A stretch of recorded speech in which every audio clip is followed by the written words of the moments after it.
Hello students, मेरा नाम है Rajesh Chamola, teacher science ICT virtual class Dehradun से।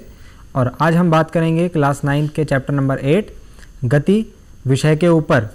स्टूडेंट्स, अपनी पिछली क्लास में हम गति को काफ़ी कुछ पढ़ चुके हैं। इसमें हम गति से संबंधित डिफरेंट जो भी इसके राशियाँ थी, जैसे कि चाल से हमने पढ़ना शुरुआत करा था। दूरी विस्थापन के बाद हमने चाल पढ़ा था। चाल के बाद हमने वेग को समझा था। वेग के बाद हमने पिछली क्लास में त्वरण और उससे संबंधित कुछ न्यूमेरिकल्स या आंकिक प्रश्न को हमने करा था। आज हम करेंगे कंटिन्यू, इसमें कुछ और नई बातें। फिलहाल हमने जो लास्ट क्लास में पढ़ा था त्वरण के बारे में कि एक समान त्वरण और असमान त्वरण, एक कब हम कहते हैं कि कोई वस्तु एक समान रूप से त्वरित है और कब हम कहते हैं कि कोई वस्तु असमान रूप से त्वरित है। त्वरण स्टूडेंट्स वेग में परिवर्तन की दर है। जब वेग में परिवर्तन एक समान रूप से हो रहा होगा तो तब हम कहेंगे कि जो त्वरण जो वस्तु है वो एक समान रूप से त्वरित है, और जब वेग में परिवर्तन असमान रूप से हो रहा होगा तो तब हम कहेंगे वस्तु में त्वरण जो है, वस्तु जो है असमान रूप से त्वरित है। इस पे बेस्ड एक क्वेश्चन है आपकी बुक में, तो उसकी वजह से मैंने आपको एक क्वेश्चन बताया है। क्वेश्चन है कि आप किसी वस्तु के बारे में कब कहेंगे कि वह एक समान त्वरण से गति में है या फिर वह असमान त्वरण से गति में है। तो जब वेग परिवर्तन की दर समान होगी तो वस्तु का त्वरण जो होगा वो एक समान कहलाएगा, और जब ये असमान होगी तो वस्तु का त्वरण असमान कहलाएगा। ये बात आप समझ गए होंगे। स्टूडेंट्स, अपने नेक्स्ट पार्ट में हमको एक बहुत ही फ्रेश टॉपिक और बहुत ही नया टॉपिक जिसके ऊपर डिस्कशन करना है वो है गति का ग्राफीय निरूपण। गति को हम एक ग्राफ पेपर के ऊपर एक कर्व के फॉर्म में, एक रेखा के रूप में निरूपित कर सकते हैं, लेकिन इसे निरूपित करने के लिए हमें क्या क्या बातें ध्यान में रखनी होगी, वहाँ पर हमें किन किन प्रतीकों का उपयोग करना होगा, क्या मतलब होगा चिन्हों का, और किस प्रकार से हम एक गति को, एक सरल रेखीय गति जो हम अभी पढ़ रहे हैं, इसको हम किस प्रकार से ग्राफ के ऊपर रिप्रेजेंट कर सकते हैं, उसको हमको इसके आगे सीखना है। स्टूडेंट्स, यदि आपने ध्यान दिया होगा मैथ्स में, आप जब ग्राफ बनाते हैं तो ग्राफ में दो अक्ष होते हैं, एक एक्स अक्ष होता है और एक वाई अक्ष होता है ना। हम अभी प्लेन ग्राफ की बात कर रहे हैं जिसमें दो डायमेंशंस होती है। आपको दोनों अक्ष पर कोई ना कोई राशि चाहिए होती है, कोई ना कोई राशि चाहिए होती है ताकि आप कर्व उसमें बना सकें या फिर आपके पास कोई कर्व आ सके। उसके लिए आपको क्या चाहिए होती हैं, दो राशियां चाहिए होती हैं। यहाँ पर भी हमें दो राशियां चाहिए होंगी किसी भी गति को किसी ग्राफीय रूप में निरूपित करने के लिए, और वो दो राशियां कौन कौन से होंगे इनको हम इसके आगे समझेंगे। दोनों राशियां कुछ इस प्रकार से होनी चाहिए कि उनका एक दूसरे पर निर्भर होना जरूरी है। जैसे कि हम कहें दूरी समय पर निर्भर करती है, विस्थापन समय पर निर्भर करता है। तो अभी हम जो दो टाइप के ग्राफ देखेंगे, जो उसमें से सबसे पहला है दूरी समय ग्राफ, और इसके बाद हम जो नेक्स्ट टाइप का ग्राफ देखेंगे वो देखेंगे वेग समय ग्राफ। तो दो प्रकार के ग्राफ आपको पढ़ने हैं। ग्राफ हम बनाएंगे कैसे, ग्राफ का मतलब क्या होगा, और दोनों ग्राफों में अंतर क्या होगा, दोनों ग्राफों से आप किस किस प्रकार की जानकारी को फाइंड आउट कर सकते हैं, निकाल सकते हैं। तो सबसे पहले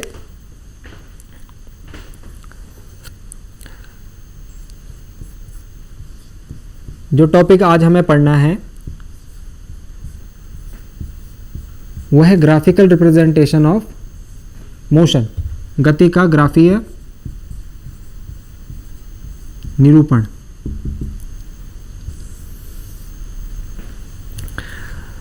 दो टाइप के ग्राफ हमें इसमें पढ़ने हैं।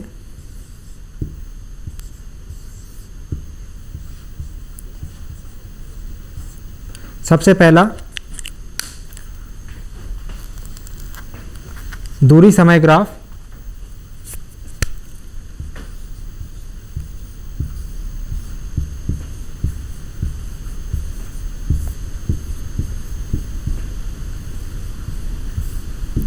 और नंबर 2 वेग समय ग्राफ। तो ये दो टाइप के ग्राफ होंगे। आपको स्टूडेंट से ग्राफ जो है अच्छे तरीके से समझ लेना है। यदि आप ग्राफ समझ जाएंगे तो इसके बाद हम पढ़ेंगे तीन समीकरण गति की। तो जब हम गति के 3 समीकरण पढ़ रहे होंगे तो उनका जो निगमन होगा उनको हम फाइंड आउट करेंगे इन ग्राफों की मदद से ही। तो ग्राफ को आपको समझना है, जब तक आप ग्राफ नहीं समझेंगे तब तक आप उनका जो डेरिवेशन है वो नहीं कर पाएंगे। फिलहाल हम जो सबसे पहला ग्राफ है दूरी समय ग्राफ, तो दूरी समय ग्राफ में क्या होगा, हमने अभी भी बात की थी, हमारे पास दो अक्ष होते हैं किसी ग्राफ में, एक एक्स अक्ष और एक वाई अक्ष। तो एक अक्ष पर हम समय को ले लेंगे और एक अक्ष पर दूरी को ले लेंगे। जब हम सपोज हम एक्स अक्ष पर समय को लेते हैं और वाई अक्ष पर दूरी को ले लेते हैं, तो जब हम एक अक्ष पर दूरी एवं दूसरे अक्ष पर समय को लेते हैं, ऐसे ग्राफ को हम दूरी समय ग्राफ कहते हैं। इस ग्राफ में जो रिलेशन होता है, जो संबंध होता है, वो दूरी और समय का होता है। और इस ग्राफ से हम क्या फाइंड आउट कर सकते हैं, दूरी और समय ग्राफ से हम वस्तु की चाल फाइंड आउट कर सकते हैं कि वस्तु द्वारा चली गई चाल कितनी है। तो हम अभी सब चीज़ें करेंगे, पहले इसको समझते हैं, फिर उसके बाद किसी वस्तु की चाल भी हम इससे फाइंड आउट करके देखेंगे। तो इस प्रकार से बनेगा दूरी समय ग्राफ।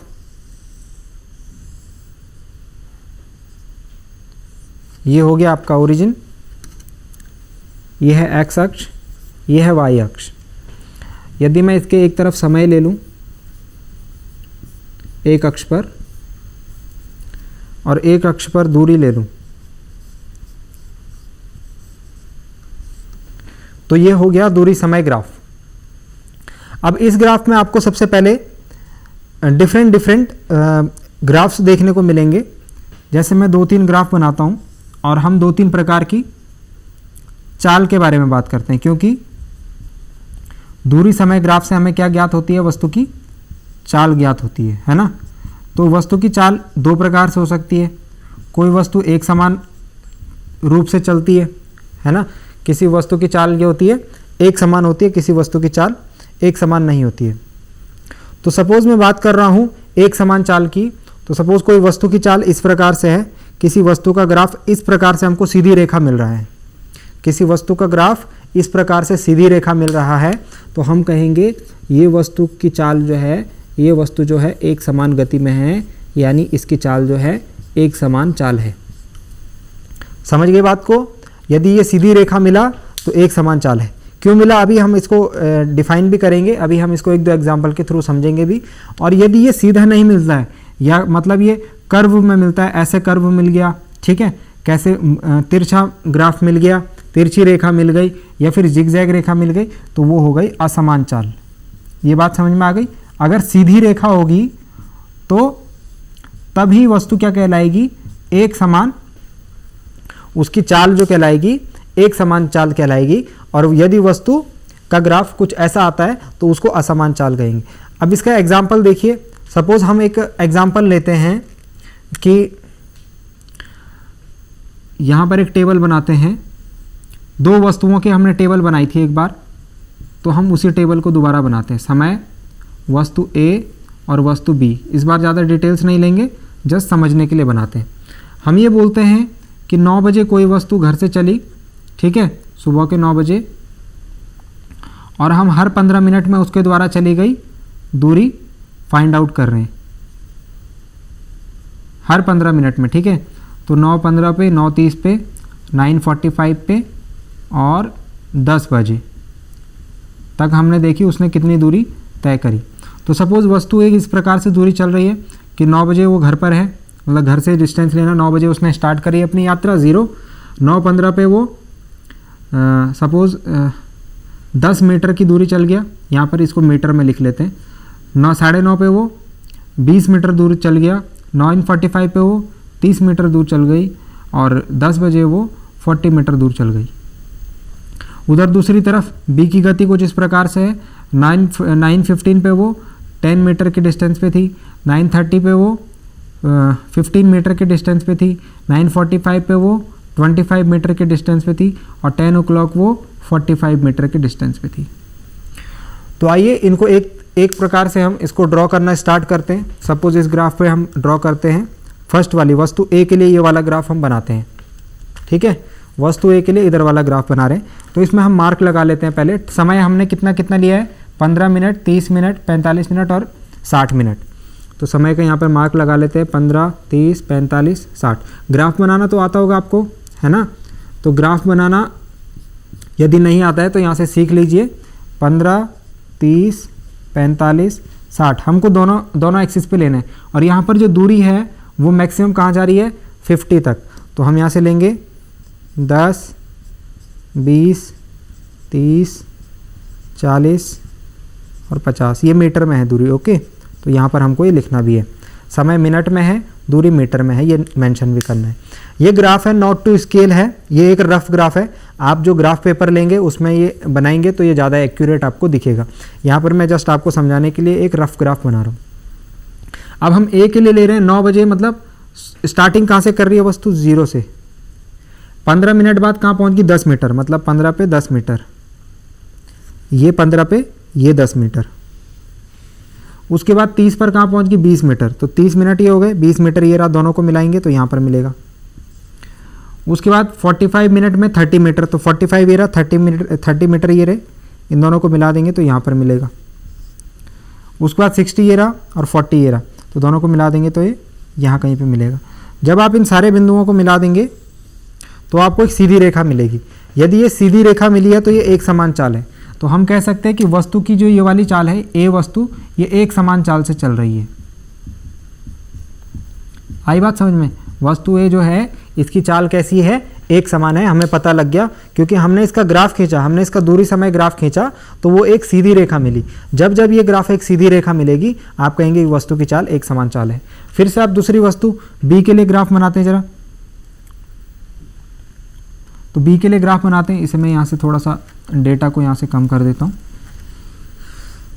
चलिए बी के लिए ग्राफ बनाते हैं, वही लेंगे 15, 30, 45, 60, इधर 10, 20, 30, 40 और 50। ठीक है, सेम है, मतलब जो हमने रीडिंग्स यहाँ लिखी है वही मीटर में और ये मिनट में। चलिए सबसे पहले 0 पे 0 है, ठीक है, 0 मिनट पे 0। उसके बाद 15 मिनट पे 10 मीटर चल गया, मतलब यहाँ पर 10 मीटर चल गया, 10 मीटर ये रहा एक बिंदु। 20 सॉरी यहाँ पर टाइम इधर है ना। आफ्टर 30 मिनट बाद वस्तु बी जो है 30 मिनट बाद वस्तु बी जो है 15 मीटर चली, तो 30 मिनट ये रहे, ये 15 मिनट है, 30 मिनट, और 15 मीटर कहाँ पर होगा, ये 10 और 20 के बीच में होगा कहीं पर, तो ये रहा 15 मीटर। उसके बाद 25 मीटर, तो 25 मीटर कहाँ होगा, ये 45 मिनट्स में 10, 20, 30, 20 और 30 के बीच में होगा। ठीक है, उसके बाद 60 मिनट में वो 45 मीटर पहुंच गई, तो 45 मीटर कहाँ होगा, यहाँ कहीं होगा, तो 60 मिनट पे 45 मीटर। ठीक है, अब मैं क्या करता हूँ, इस ग्राफ को मिलाता हूँ। तो जब मैं मिलाऊंगा तो मैं देखूंगा ये एक सीधी रेखा प्राप्त नहीं हो रही है, एक टेढ़ी मेढ़ी रेखा बन रही है। तो मतलब कि ये वस्तु क्या है, असमान चाल से चल रही है, यानी इसकी चाल जो है वो असमान है। आई बात समझ में? इस प्रकार से हम किसी वस्तु की चाल का पता लगा सकते हैं दूरी समय ग्राफ से कि उसकी चाल एक समान है या असमान है। अब हमें ये तो पता लग गया कि वस्तु की चाल का पता कैसे लगाएं दूरी समय ग्राफ से, लेकिन वस्तु की चाल को फाइंड आउट कैसे करेंगे, कि जैसे हमें दे दिया, जैसे हमें पूछ लिया कि इस वस्तु की इस बिंदु से इस बिंदु तक, इस बिंदु से इस बिंदु के बीच में कितनी चाल से चल रहा था, उसकी स्पीड कितनी थी। अब ये फाइंड आउट करने के लिए दे दिया, मतलब हमें न्यूमेरिकल में वैल्यू निकालनी है, हमें संख्यात्मक मान निकालना है। तो इसको आप कैसे निकालेंगे, इसके लिए आप क्या करेंगे, इसके लिए आप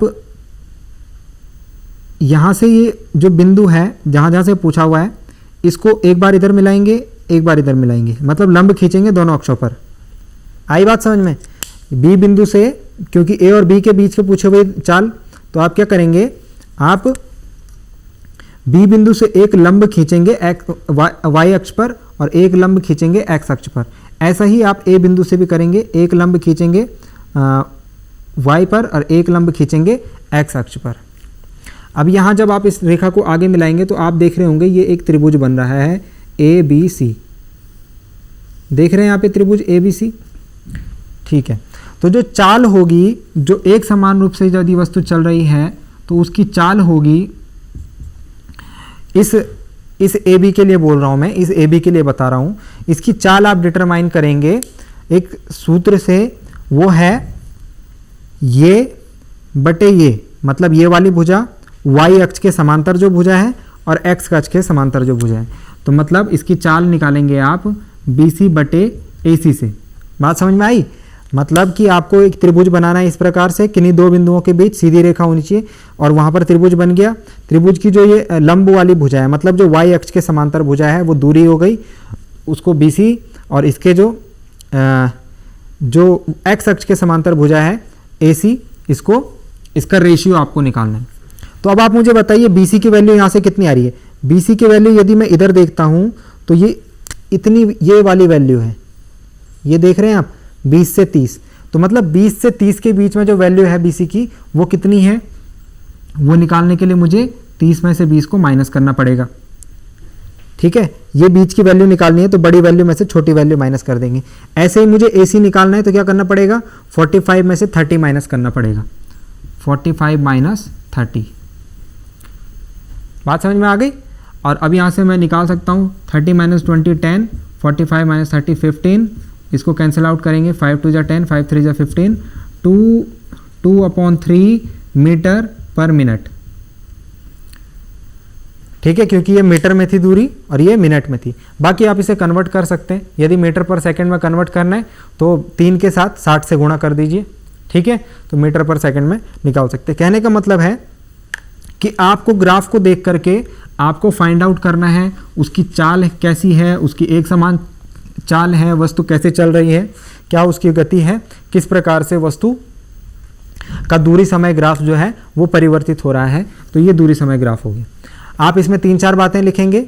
नंबर 1 कि दूरी समय ग्राफ से हम दूरी समय ग्राफ में एक अक्ष पर वस्तु द्वारा चली गई दूरी लेते हैं, दूसरे अक्ष पर लिया गया समय, तो ये दूरी समय ग्राफ हो गया। इसमें क्या करते हैं, इसमें हम इस ग्राफ द्वारा वस्तु की चाल का पता लगाते हैं। कैसे पता लगाते हैं, त्रिभुज बनाते हैं, त्रिभुज की जो लंब वाली भुजा बटे आधार वाली भुजा, ये हो गई आधार वाली भुजा। ठीक है, इतनी बातें हो गई, इनको आप लिख लीजिएगा। इसके बाद हम नेक्स्ट वाले ग्राफ पे चलते हैं जो कि है वेग समय ग्राफ।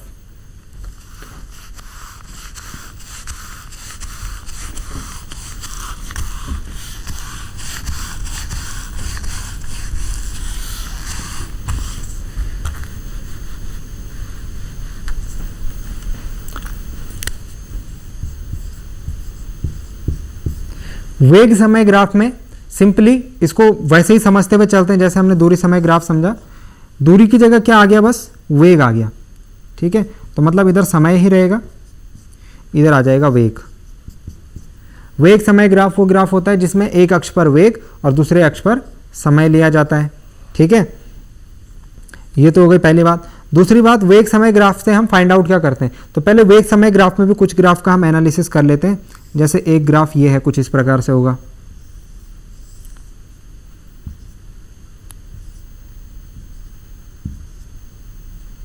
इधर टाइम और इधर वेलोसिटी। एक ग्राफ कुछ इस प्रकार से होगा। ठीक है,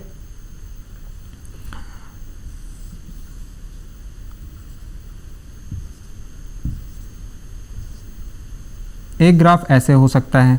ठीक है, और एक और ग्राफ होगा, उसके बारे में हम लास्ट में डिस्कस करेंगे।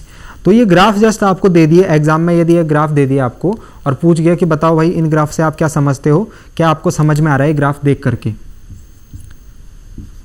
ठीक है, तो पहले तो आप कहेंगे एक तरफ वेग लिखा हुआ है, एक तरफ समय लिखा हुआ है, मतलब ये वेग समय ग्राफ है। ठीक है, यहां पर आप देखिए समय जैसे जैसे बढ़ रहा है लेकिन वेग का मान उतना ही है, वेग नहीं बदल रहा है। ठीक है, मतलब समय तो परिवर्तित हो रहा है, समय बढ़ रहा है, यहां पर कुछ हुआ, यहां पर कुछ हुआ, यहां पर, लेकिन वेग यहां पर भी इतना ही था, यहां पर भी इतना ही है, यहां पर भी इतना ही, मतलब एक फिक्स वैल्यू है। तो मतलब कि यहां पर जो वेग होगा वो वस्तु का वेग परिवर्तन की दर क्या होगी, वेग परिवर्तन नहीं हो रहा है, मतलब ये एक समान वेग से गतिमान है। ये वस्तु क्या है, एक समान वेग से गतिमान है। तो यहां पर आपसे एक क्वेश्चन मैं पूछता हूं, इसको आप सॉल्व करने की कोशिश कीजिए। इस वाले केस में वस्तु में जो त्वरण होगा वो कितना होगा। ठीक है, क्वेश्चन है आपके लिए, सोच के आप इसको आंसर कीजिएगा। इस वाले केस में यदि वस्तु एक समान वेग से गतिमान है, क्योंकि हम ये पिछली क्लास में डिस्कस कर चुके हैं, एक समान वेग से गतिमान है तो वस्तु का त्वरण कितना होगा। यहां पर देखिए, यहां पर वस्तु का जो वेग है वो धीरे धीरे करके बढ़ रहा है, वस्तु का वेग जो है वो धीरे धीरे करके बढ़ रहा है। यानी हम ये बोलते हैं कि एक समान वेग तो यहां भी है लेकिन एक समान रूप से ये बढ़ रहा है।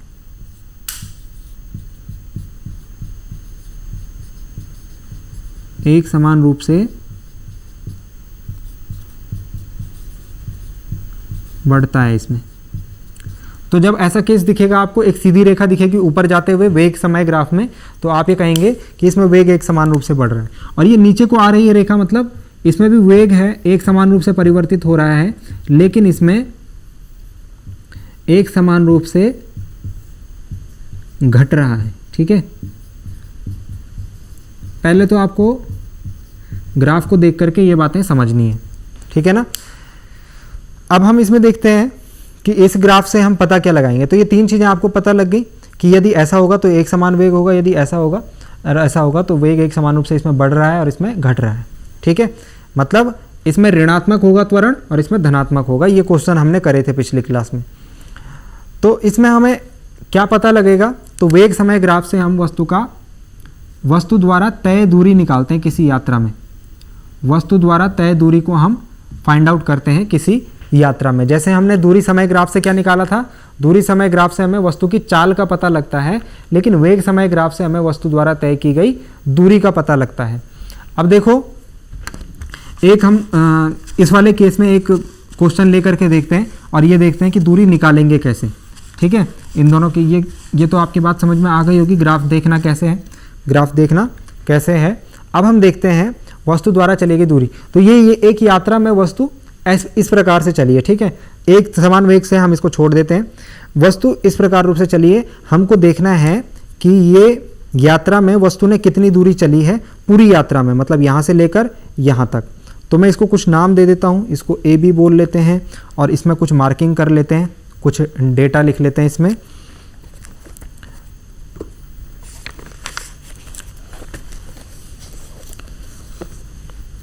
तो कुछ डेटा हम ऐसे इस प्रकार से लिख लेते हैं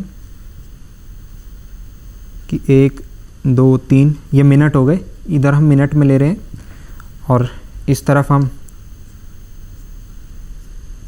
दूरी ले लेते हैं, सॉरी वेग ले लेते हैं 10 20 30 40। ठीक है, ये मैंने रफ अपने हिसाब से फिगर लिया आपको समझाने के लिए। बाकी जब आप फिगर बनाएंगे ग्राफ में अच्छे तरीके से तो आपको ज़्यादा समझ में आ पाएगा। अब हमको क्या करना है, ये ए बी जो है हमें निकालना है। ए बी यात्रा में दूरी, कुल दूरी जो भी है वो हमको फाइंड आउट करनी है, क्योंकि हमने अभी कहा कि ये जो वेग समय ग्राफ है इससे हम वस्तु के द्वारा तय की गई दूरी निकाल सकते हैं। बट कैसे निकालेंगे, आपको पता है हमने एक सूत्र पढ़ा है, वेग बराबर विस्थापन बटे समय, यानी v is equal to S upon T. और यहाँ से मैं कह सकता हूँ विस्थापन बराबर वेग गुणा समय। सही बात है ना। यदि मैं इस समय को इधर लेके आ जाऊँ, ये इधर भाग में है, इधर आके मल्टीप्लाई हो जाएगा, भाग वाली चीज़ इधर आके गुणा हो जाती है, गुणा वाली भाग हो जाती है। तो ये हमारे पास सूत्र आया कि विस्थापन जो होगा वो वेग और समय के गुणनफल के बराबर होगा। अब इस पूरी यात्रा में यदि मैं बात करूं वस्तु का वेग कितना है, तो वस्तु का वेग ये होगा, इस बिंदु पर 40 है, मतलब ये होगा वस्तु का वेग। बात समझ में आ रही है। वस्तु का वेग ये वाली रेखा से शो होगा ना, क्योंकि वेग हमने इस तरफ लिखा है। तो वस्तु का वेग यहाँ से होगा। तो किस पॉइंट से चलना प्रारंभ किया, यहाँ से, तो वस्तु का वेग होगा 40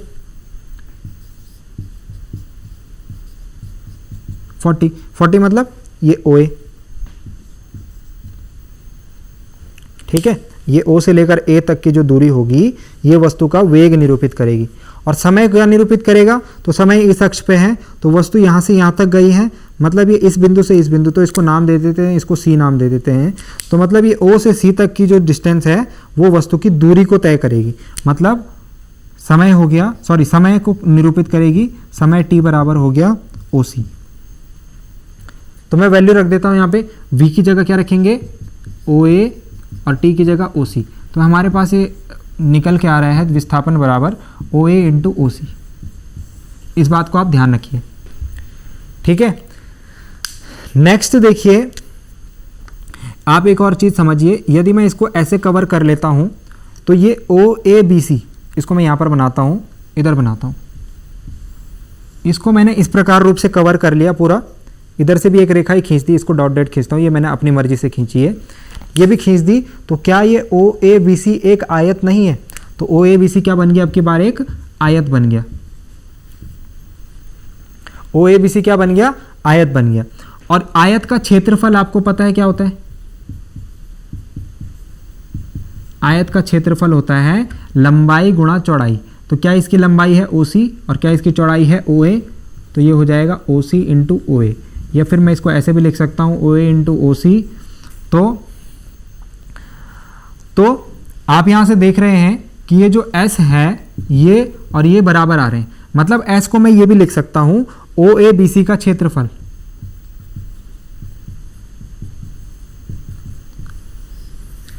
तो कहने का मतलब है स्टूडेंट्स, अब हम ये बात समझ गए हैं कि यदि हमको किसी भी वेग समय ग्राफ में यदि विस्थापन या कुल चली गई दूरी निकालनी होगी तो मुझे बस क्या करना है, जितना उसका पथ है उसके साथ और x अक्ष के साथ जो उसने क्षेत्रफल घेरा है, मुझे बस वो फाइंड आउट कर लेना है।